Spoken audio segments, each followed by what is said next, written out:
ہمیں منع کیا جاتا ہے مادہ پرستی سے. کیا وہ جو آخرت کی زندگی ہے، وہ جو جنت کی زندگی جس کا ہمیں لالچ دیا جاتا ہے، اگر میں غلط کہہ رہا ہوں، یہ الفاظ غلط استعمال کر رہا ہوں تو معذرت کے ساتھ، لیکن بعض لوگ کہتے ہیں کہ ہے ایسا کہ لوگ جنت میں بعض چیزوں کو پا لینے کی خواہش ضرور رکھتے ہیں، تو کیا وہاں مادہ نہیں ہے؟ دیکھیں، بات مادہ کی نہیں ہے، میں تو اسی طرف آؤں گا جہاں سے میں نے بات شروع کی تھی. یہ مادہ جو مادی کائنات ہے اور میٹر جسے ہم کہتے ہیں، اور یہ مادے کی ڈیفینیشن کی طرف جائیں تو پورا ایک علم ہے، فزکس اور کئی علوم ہیں جو اس کو ڈسکس کرتے ہیں. دنیا کی کائنات کی تو یہ جو کچھ کائنات ہے اس کے بارے میں تو اللہ رب العزت نے یہ فرما دیا کہ وَسَخَّرَ لَكُمْ مَا فِي السَّمَاوَاتِ وَمَا فِي الْأَرْضِ. زمین و آسمان میں جو کچھ بھی ہے اللہ رب العزت نے اس کو تمہارے لیے مسخر کر دیا ہے. اور اگر یہ کلیتاً ناجائز ہوتا اور کلیتاً یہ نقصان دہ ہوتا تو اللہ رب العزت اس کو ہمارے لیے بناتا نا. یہی تو وجہ ہے کہ یہ ہمارے لیے آزمائش ہے.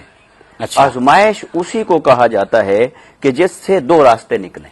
اچھا، ایک راستہ جاتا ہے حق کی طرف اور ایک راستہ جاتا ہے باطل کی طرف. تو اولاد بھی تو دیکھیں آزمائش ہے. تو ایک راستہ اللہ کی طرف جاتا ہے اور ایک شیطان کی طرف جاتا ہے.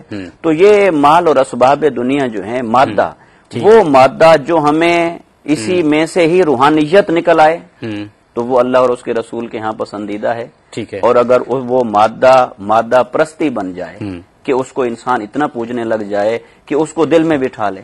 اور یہاں بھی آج آپ کے موضوع میں جو لفظ ہے وہ ہے حب دنیا. ٹھیک. اور میں اس طرف بھی اشارہ کرنا چاہوں گا کہ حب جو ہے یہ محبت کو کہا جاتا ہے اور یہ دل کا رشتہ ہے. صحیح. ایک یہ ہے کہ آپ دنیا کو برتیں، دنیا کو استعمال کریں، مال و متاع ہیں، اسباب ہیں، کچھ بھی ہیں. آپ ایک بڑے محل میں رہیں، اچھے مکان میں رہیں، اچھی گاڑی میں آپ سفر کریں، اچھے کپڑے آپ پہنیں. یہ ہے کہ آپ مکان میں ہیں، آپ کپڑے پہنے ہوئے ہیں، آپ ان چیزوں کو برت رہے ہیں، ان کو استعمال کر رہے ہیں. اس حد تک تو یہ عبادت بھی بن سکتی ہے اور گمراہی بھی بن سکتی ہے.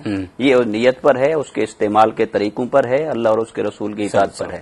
لیکن اگر یہی کچھ اٹھا کر آپ اسے دل کے اندر رکھ لیں اور دل میں اس کی محبت کو پال لیں، حب دنیا جو آج کا موضوع ہے، تو اگر ہم اس کو دل کی محبت بنا لیتے ہیں تو اس سے اللہ اور اس کے رسول صلی اللہ علیہ وسلم نے منع کیا. یعنی محور یہی ہے، مقصد یہی ہے. کیونکہ یہ جو قلب ہے مومن کا، اس کو اللہ رب العزت نے اپنی محبت کا مسکن بنایا ہے، اپنی معرفت کا مسکن بنایا ہے، اور حضور علیہ الصلوۃ والسلام کی محبت اور ادب کا مسکن بنایا ہے. تو یہ دل جب دنیا کی محبت کا گھر بن جاتا ہے تو اسے آپ ایسے سمجھیں کہ یہ پھر پاکی اور ناپاکی کا امتزاج ہو جاتا ہے. یہ پھر ایک اچھی چیز اور بری چیز کا بلینڈ اور امتزاج ہو جاتا ہے، اور اس کو دین ایکسپٹ نہیں کرتا اور اس کو دین تسلیم نہیں کرتا. تو یہ اس کی عرفاء نے تو ایک مثال دی ہے. اگر آپ کے پاس وقت ہو تو میں عرض کروں. تو ایک مثال دی ہے کہ دنیا اور مال دنیا کی مثال کشتی کی طرح ہے. اچھا. کشتی کا سفر تبھی طے ہوتا ہے جب وہ پانی میں آئے. دریا میں ہے، سمندر میں ہے، بوئی ڈالتے رہوگے، پانی میں ہے تو کشتی کی منزل بھی آئے گی، اس کا سفر بھی طے ہوگا اور وہ ڈیسٹینیشن تک پہنچے گی. لیکن اگر وہی پانی جو کشتی کے باہر ہے اگر وہ کشتی کے اندر آ جاتا ہے تو پھر وہ کشتی ڈوب جاتی ہے. صحیح. تو اسی طرح اہل اللہ نے فرمایا کہ یہ جو مال دنیا ہے اور دنیا ہے، اس کی مثال اسی طرح ہے. اور مومن کا دل ہے کشتی اور یہ ہے پانی.